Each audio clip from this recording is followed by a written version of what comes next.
গভীর রাতে পণ্যবাহী লরি নিয়ন্ত্রণ হারিয়ে ঘরে ঢুকে যায়। ঘটনা বোধনগর থানার আরকিনগর গ্রুপ সেন্টার এলাকায় রাকেশ দেববর্মার বাড়িতে। যান দুর্ঘটনায় কোনো অবস্থাতে নিয়ন্ত্রণে রাখতে পারছে না প্রশাসন। যদিও এই ঘটনার সময় ঘরে কেউ ছিলেন না, ফলে বড়সড় ঘটনা এড়ানো সম্ভব হয়েছে। তবে তাদের বসতঘর মারাত্মকভাবে ক্ষতি হয়। পরে পুলিশ এসে চালক ও সহচালককে আটক করে থানায় নিয়ে যায়। গতকালকে 10:30 এমন টাইমে দোকান বন্ধ করতেছি। এই সময় আওয়াজ শুনছে আমার বাড়ির দিকে। হঠাৎ করে এটা পাঞ্জাবের দিকে আমি দূরে সঙ্গে সঙ্গে আয় করছি। তারপরে দেখছিলাম আমার থেকে ঘরটা পুরো ড্যামেজ করে দিচ্ছে। বাড়িতে যারা বাড়াটিয়া থাকে এরা তো গতকালকে ওই সকালে গেছিলাম, থাকলে তো মানুষ মারা যাইতে হবে শুনেছি। বাড়াটিয়া তারা নাই এই সময়।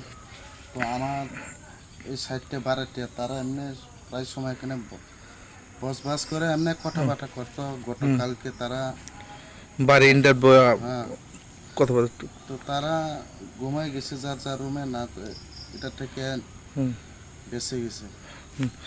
সঙ্গে সঙ্গে পুলিশ প্রশাসন এসেছে।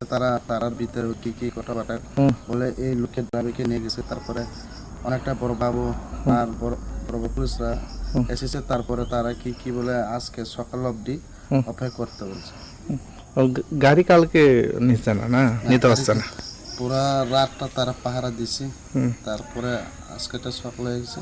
তারপরে কোনো সাইডে ওয়ালটা পুরো ড্যামেজ হয়ে গেছে।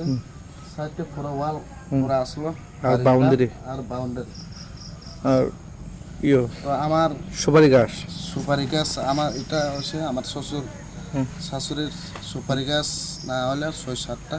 এটার সঙ্গে সঙ্গে আর বাউন্ডারি